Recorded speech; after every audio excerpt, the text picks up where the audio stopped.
जब भी medical education की बात आती है, एमबीबीएस की बात आती है, तो हमेशा एक जोक बोला जाता है कि अगर आप लड़के हो और जनरल कैटेगरी को बिलोंग करते हो तो आपके लिए शायद कोई हेल्प ही नहीं है, आपके लिए तो एडमिशन लेना नेक्स्ट टू इम्पॉसिबल है।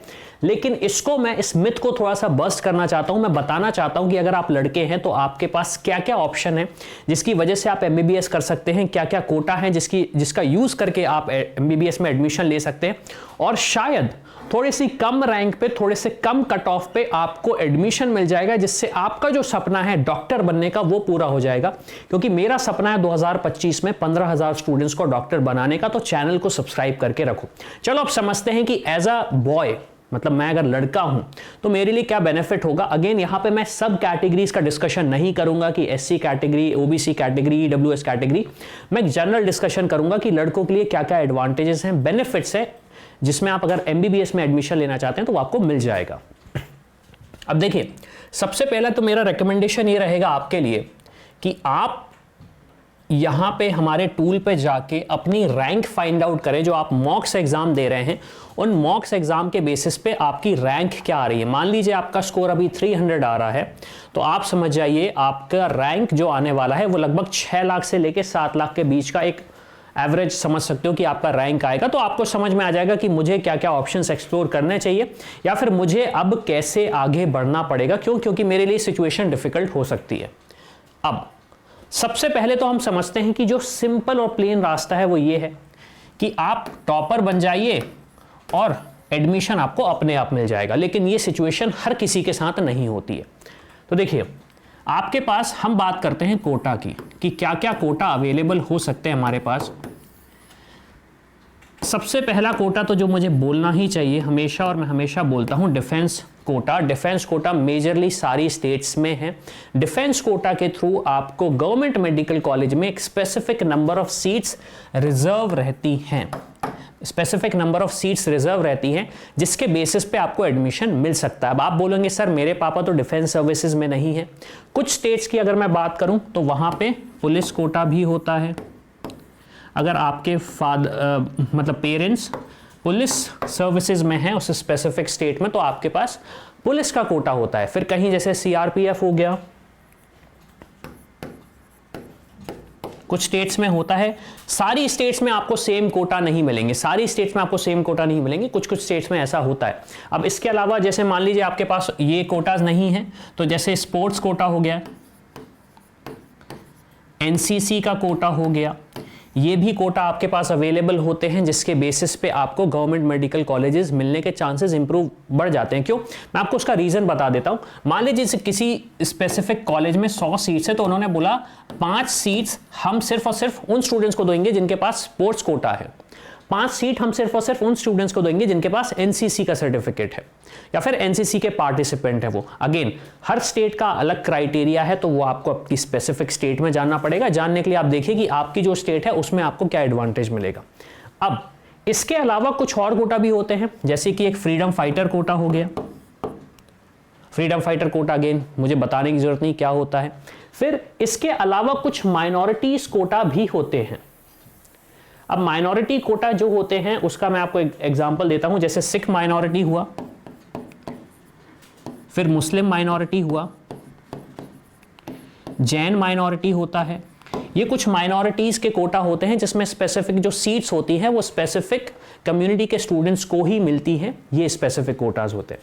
अब मान लीजिए आपका ये कहना है कि सर मेरे पास अब कोई लगता है कि मुझे कोई कोटे का एडवांटेज नहीं मिलेगा, मेरे फादर का बिजनेस है, या फिर मेरे फादर नॉर्मल जॉब करते हैं, मेरे फादर बैंक में काम करते हैं, या फिर मेरे फादर किसी डिफरेंट लोकेशन में काम करते हैं।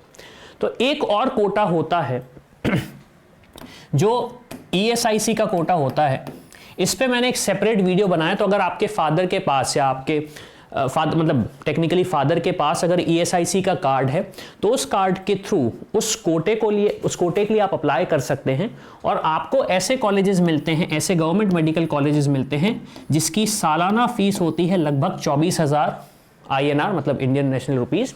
और सबसे बड़ा एडवांटेज ये है, ये one of the top institutions हैं इंडिया में। मतलब ऐसा नहीं कि ऐसे ही गवर्नमेंट मेडिकल कॉलेज, बहुत अच्छे मेडिकल कॉलेजेस हैं। और सबसे बढ़िया एडवांटेज यहां पे ये मिलता है कि आपको एजुकेशन जो है वो बहुत प्यारा मिलता है। प्यारा इसलिए क्यों? क्योंकि यहाँ पे पेशेंट फ्लो अच्छा रहता है, गवर्नमेंट फंडेड इंस्टीट्यूशन है, तो ज्यादा चैलेंजेस आपको नहीं फेस करने पड़ते। तो ये एक ESIC कोटा भी होता है। अगेन इसकी इंफॉर्मेशन मैं आपको इसलिए दे रहा हूं ताकि आपको पता रहे कि अगर मेरे पास कोई स्पेसिफिक कोटा है तो मैं उसके थ्रू एडमिशन ले सकूं। अब क्वेश्चन आता है कि सर हमारे पास कोई भी कोटा नहीं है, कोई भी कोटा नहीं है, तो क्या करें?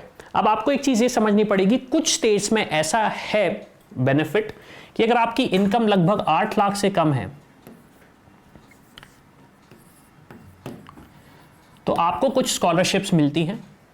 उन स्कॉलरशिप्स के बेसिस पे अगर गवर्नमेंट मेडिकल कॉलेज नहीं मिले तो प्राइवेट मेडिकल कॉलेज में या तो फीस आपकी 3 लाख से लेके 5 लाख पर ईयर हो जाएगी, या फिर 0 हो जाएगी, या फिर मैं बात करता हूं 50% हो जाएगी।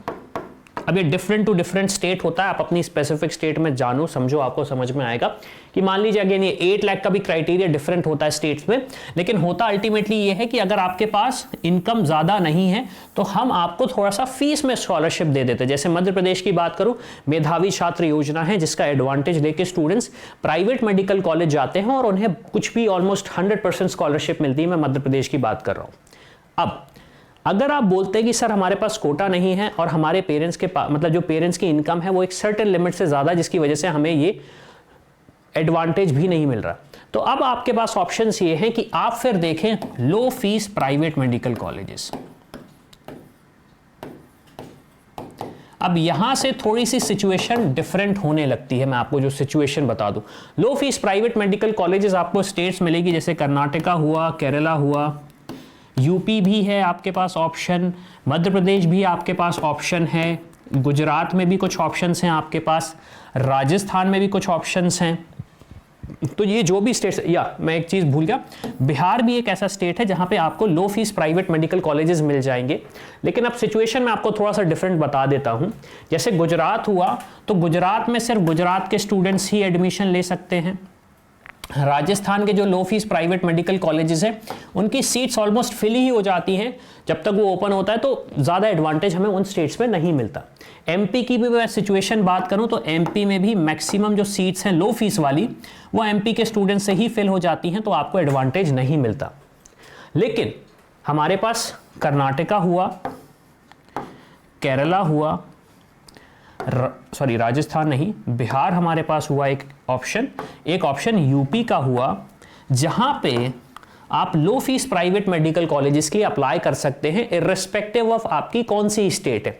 मान लीजिए आपने बोला सर मैं गुजरात से हूं लेकिन मुझे गुजरात में कॉलेजेस नहीं मिल रहे हैं इस तरीके से, तो क्या मैं दूसरी स्टेट्स में भी ऑप्शन देख सकता हूं? यस, आप अपनी दूसरी स्टेट्स में भी ऑप्शन देख सकते हैं। बजट आपका जाएगा लगभग 50 से लेके 55 लाख तक का मिनिमम, एक मिनिमम बजट की मैं बात कर रहा हूं, है ना। इसमें सब्सिक्वेंटली आप समझ सकते हैं। अब अल्टीमेटली एक क्वेश्चन ये भी आता है कि सर मेरे पास कोटा नहीं है, जो मेरे पास फैमिली इनकम है वो थ्रेशोल्ड से ज्यादा है, और इसके बाद जो ये आपने बजट बताया है इस हिसाब से मेरा स्कोर नहीं आया है। क्योंकि देखिए जब हम लो फीस प्राइवेट मेडिकल कॉलेज की बात करते हैं अक्रॉस इंडिया में, तो ये बजट अगर आप अगर आपके पास स्कोर अच्छा नहीं है तो इन बजट पे कॉलेज मिलना डिफिकल्ट हो जाते हैं, क्योंकि अक्रॉस द इंडिया के स्टूडेंट्स अप्लाई करते हैं। तो फिर आपके पास ऑप्शंस आते हैं अदर कोर्सेज के। मान लीजिए अदर कोर्स में आपने BDS कर लिया या फिर आपने आयुष का कोर्स परस्यू कर लिया, ये भी ऑप्शंस आपके पास रहते हैं। लेकिन डॉक्टर तो डॉक्टर है, BDS और आयुष में इतनी करियर ग्रोथ नहीं है, ऐसा स्टूडेंट्स का मानना है, ऐसा सोसाइटी का कहना है, ऐसा मैं नहीं बोल रहा हूं। काफी सारे पेरेंट्स का यही कहना है कि सर हमने इतनी मेहनत करी तो हम अपने लड़के को डॉक्टर ही बनाना चाहते हैं, या फिर मैं एक ऐसा स्टूडेंट हूं जो डॉक्टर ही बनना चाहता, मेरा सपना ही है डॉक्टर बनना, क्योंकि एक एग्जाम में मेरे मार्क्स नहीं आ पा रहे, इसका मतलब ये नहीं कि मैं अपना सपना छोड़ दूं। देखो सिंपल सा लॉजिक है, अगर विराट कोहली ने एक मैच में अच्छे से रन नहीं बनाया इसका मतलब ये नहीं कि विराट कोहली अच्छा क्रिकेटर नहीं है, उन्होंने प्रूव करके दिया। तो सिमिलर सिचुएशन में फिर आपके पास ऑप्शन ये रहता है कि भाई आप MBBS ही करेंगे, लेकिन MBBS फिर आपको आउटसाइड इंडिया से करना पड़ेगा। अब आप बोलोगे सर आउटसाइड इंडिया में क्या ऑप्शंस हैं, आउटसाइड इंडिया में मतलब जाना चाहिए नहीं जाना चाहिए, क्या है? तो देखो कंट्रीज एक तरीके से 3 तरीके से डिवाइडेड हैं। एक तो ऑब्वियस सी बात है इंडिया को प्रेफरेंस मिलता है, फिर इंग्लिश स्पीकिंग कंट्रीज हुई जैसे यूएस यूके हुआ, यहाँ पे बजट थोड़ा सा ज़्यादा जाता है, ऑस्ट्रेलिया न्यूजीलैंड हुआ। फिर कुछ कंट्रीज होती हैं जो यूरोप में है जैसे इटली हुआ, जहाँ पे 100% स्कॉलरशिप मिलती है।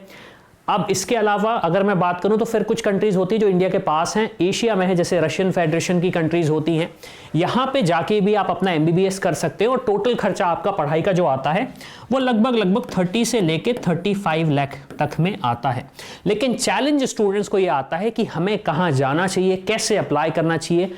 प्रॉब्लम ये रहती है कि हमें कोई भी चीज़ें का इन्फॉर्मेशन नहीं रहती, तो उसके लिए हमारी टीम आपको प्रॉपर हेल्प कर सकती है।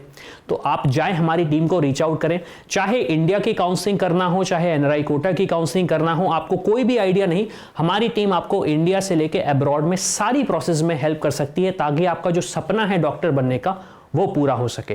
तो प्लीज़ आप जाओ हमारी टीम से डिस्कस करो। तो इसी के साथ मैं हूं अविनाश, मेरा काम है रास्ता दिखाना, स्पेशल के डॉक्टर बनना आपका।